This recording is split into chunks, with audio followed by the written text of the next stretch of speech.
আসসালামু আলাইকুম সবাইকে। আশা করি সবাই ভালো আছেন। নতুন আরেকটি ভিডিও নিয়ে নতুন বছরে চলে এলাম। আমি আজকে আপনাদের খুব সহজে কিভাবে 2 কালারের পাটিসাপটা পিঠা বানানো যায় সেটাই শেয়ার করব এবং শেয়ার করব ভিতরের খিসা।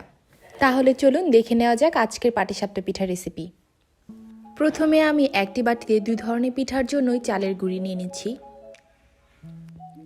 আর দিয়ে দিচ্ছি 1 কাপ পরিমাণ ময়দা। এতে করে পিঠাটা ভাঙবে না এবং পিঠাটা দেখতেও মসৃণ হবে। সাথে দিয়ে দিচ্ছি 2 টেবিল চামচ পরিমাণ গুঁড়ো দুধ, চাইলে আপনারা এটা স্কিপ করতে পারবেন, এবং দিয়ে দিচ্ছি পরিমাণ মতো লবণ। এখন আমি সবগুলো উপকরণ ভালো করে মিশিয়ে নিব। আর অবশ্যই সবগুলো উপকরণ আপনার প্রয়োজন অনুযায়ী কমিয়ে বাড়িয়ে নিতে পারেন। এখন আমি এখান থেকে গুঁড়িগুলো 2 ভাগ করে নিব। 1 ভাগ গুঁড়িতে আমি ব্যবহার করব চিনি এবং অন্য ভাগ গুঁড়িতে ব্যবহার করব গুড়।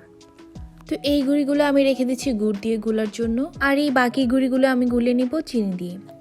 যেহেতু পিঠার উপরের অংশের জন্য চিনি ব্যবহার করছি আর পিঠার উপরের অংশে মিষ্টি কম হলেই চলে, তার জন্য আমি এখানে 1 কাপ পরিমাণ মিশ্রণের জন্য 2 টেবিল চামচ পরিমাণ চিনি ব্যবহার করছি। এখন 1 কাপ পরিমাণ পানি নিয়েছি, পানি এখানে আরও বেশি লাগবে। আমি প্রথমে 1 কাপ পরিমাণ পানি নিয়েছি। আর যেহেতু এটা চিনির গুলা, তার জন্য এটাকে ভালো করে মথে নিতে হবে, তার জন্য আমি হাতেই গুলে নিচ্ছি। আর গুলাটা ঠিক গুলতে হবে চিতই পিঠার গুলার মতো, একদম পাতলা পাতলা হতে হবে, ভারী হওয়া যাবে না। আমি 1 কাপ পরিমাণ মিশ্রণের জন্য 2 কাপ পরিমাণ পানি ব্যবহার করেছি। তো এই গুলাটা হয়ে গেছে, এই গুলাটা এখন আমি রেস্টে রেখে দিব। এখন আমি গুড় দিয়ে গুলাটা আমি দেখিয়ে দিচ্ছি। এখন আমি এই মিশ্রণগুলোতে ব্যবহার করব খেজুরের গুড়। খেজুরের গুড় আমি আগে একটু পানি দিয়ে জাল করে নিয়েছিলাম এবং ঠান্ডা করে এখন ব্যবহার করছি। আর গুড় দিয়ে গুলাটা খুবই ইজি, আপনারা চাইলে 3 মিনিটে এটা গুলে নিতে পারবেন। শুধুমাত্র গুড়টা মিশে গেলেই হয়ে যাবে এবং কোনো প্রকার রেস্টেও রাখতে হবে না, আপনারা সাথে সাথেই পিঠাটা বানিয়ে নিতে পারবেন। আমি গুড়টা ভালো করে মিশিয়ে নিয়ে তারপর দিয়ে দিচ্ছি অল্প পরিমাণ পানি। আমি অল্প অল্প করে পানি দিয়ে মিশ্রণটি তৈরি করে নিব। আর এখানেও গুঁড়িয়ে আছে 1 কাপ পরিমাণ। 1 কাপ পরিমাণের জন্য আমি এখানে 1.5 কাপ পানি ব্যবহার করেছি। আর যেহেতু আমি গুড়টা আগেই পানি দিয়ে জাল করে নিয়েছিলাম, গুড়টা পাতলা ছিল, তার জন্য এখানে পানিও কম লেগেছে। আর চিনির গুলাতে চিনিটাও গলতে পানি লাগে, তার জন্য পানিটা বেশি লাগে, আর গুড়ের গুলাতে পানি একটু কম লাগে। তো দেখতে পাচ্ছেন আমি অল্প অল্প করে পানি দিয়ে আমি মিশ্রণটি তৈরি করে নিচ্ছি। আমি একেবারেই পানি দিইনি। আমি এখন একসাথে দেখিয়ে দিব গুলাটা ঠিক কেমন হবে। এটা হচ্ছে গুড়ের গুলা, দেখতে পাচ্ছেন যে কেমন পাতলা হবে, আর এটা হচ্ছে চিনির গুলা, দেখতেই পাচ্ছেন কেমন পাতলা করেছি। আপনারা ঠিক এরকমই পাতলা করে নেবেন। এখন আমি পিঠার ভিতরের খিসা তৈরি করে নিব। তার জন্য নিয়ে নিয়েছি 1 লিটার পরিমাণ লিকুইড দুধ। তার থেকে আমি অল্প পরিমাণ দুধ উঠিয়ে নিব। পরবর্তীতে চালের গুঁড়ি মিশিয়ে আমি দুধের সাথে ব্যবহার করব। দুধটা যখন কমে আসবে তখন আমি দুধের সাথে দিয়ে দিব। দুধটা কয়েকবার বলক আসার পর আমি দিয়ে দিচ্ছি 2টো এলাচ। এলাচটা আমি 1 মিনিট পরই তুলে নিব। এলাচের নির্যাসটা চলে এলেই আমি এলাচ 2টো তুলে নিব। তো এলাচ 2টো তুলে আমি ফেলে দিচ্ছি।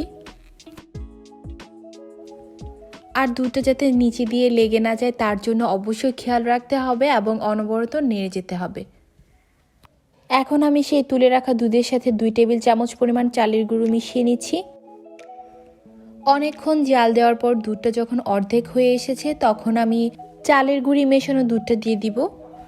আর চালের গুঁড়ি দিয়ে মেশানো দুধটা যখন দিব তারপর অনবরত নেড়ে যেতে হবে, কারণ চালের গুঁড়ি দেওয়ার পরে দুধটা ঘন হয়ে আসবে, তার জন্য নিচে দিয়ে লেগে যাওয়ার সম্ভাবনা থাকে। দুধটা যখন ঘন হয়ে আসবে তখন আমি দিয়ে দিচ্ছি অল্প পরিমাণ খেজুরের গুড়। আর খেজুরের গুড়টা কিন্তু অবশ্যই পানি দিয়ে জাল করে নিতে হবে, তা না হলে দলা পেকে যেতে পারে বা দুধটা কেটে যেতে পারে। আর এখানে আমি অল্প পরিমাণ খেজুরের গুড় ব্যবহার করেছি, কারণ পরবর্তীতে আমি চিনি ব্যবহার করে নিয়েছি। চিনি এবং গুড় মিশিয়ে আমি আমার টেস্ট অনুযায়ী মিষ্টিটা করে নিয়েছি। আপনি আপনার টেস্ট অনুযায়ী মিষ্টিটা করে নেবেন। আপনি চিনি দেওয়ার পর হালকা একটু চেখে নিয়ে আপনি দেখতে পারেন যে মিষ্টিটা ঠিক আছে কিনা। তো আমি মিষ্টি দিয়ে অনবরত নেড়ে নিয়েছি। অবশ্যই অনবরত নেড়ে নিতে হবে, তা না হলে নিচে লেগে যাবে। আর দেখতে পাচ্ছেন আমার এখানে প্রায় হয়ে এসেছে। এই পর্যায়ে আমি তুলে নিব, কারণ যখন এটা ঠান্ডা হয়ে যাবে তখন আরও ঘন হয়ে যাবে। তো এখন আমি এটা তুলে নিয়ে একটা সাইডে রেস্টে রেখে দিব ঠান্ডা হওয়ার জন্য। এখন চলুন দেখে নেওয়া যাক একটি পিঠা কিভাবে আমি তৈরি করে নিয়েছি। তার জন্য প্রথমে আমি একটি প্যানে টিস্যু দিয়ে তেল লাগিয়ে নিচ্ছি। তেলটা এখানে বেশি পরিমাণ লাগানো যাবে না, অল্প পরিমাণ লাগিয়ে নিতে হবে। প্রথমে আমি চিনি দিয়ে গুলা মিশ্রণটি দিয়ে দিচ্ছি। তারপর আমি চামচের সাহায্যে রাউন্ড শেপ দিয়ে দিচ্ছি। আপনারা চাইলে প্যানটা তুলে নিয়ে ঘুরিয়ে ঘুরিয়ে আপনারা গোল করে নিতে পারেন। যেহেতু আমার প্যানটা অনেক বড়, তার জন্য আমি চামচ দিয়েই করে নিচ্ছি। তারপর যখন হালকা ড্রাই হয়ে আসবে তখন দিয়ে দিব খিরসা। আর খিরসার পরিমাণটা আপনাদের পছন্দ অনুযায়ী কমিয়ে বাড়িয়ে নিতে পারেন। আবার চাইলে আপনারা পিঠার পরিমাণ অনুযায়ীও দিতে পারেন। পিঠাটা যদি বড় করতে চান সেক্ষেত্রে খিরসা একটু বাড়িয়ে দিতে পারেন, আর যদি পিঠা ছোট করতে চান সেক্ষেত্রে খিরসা একটু কম দিতে পারেন।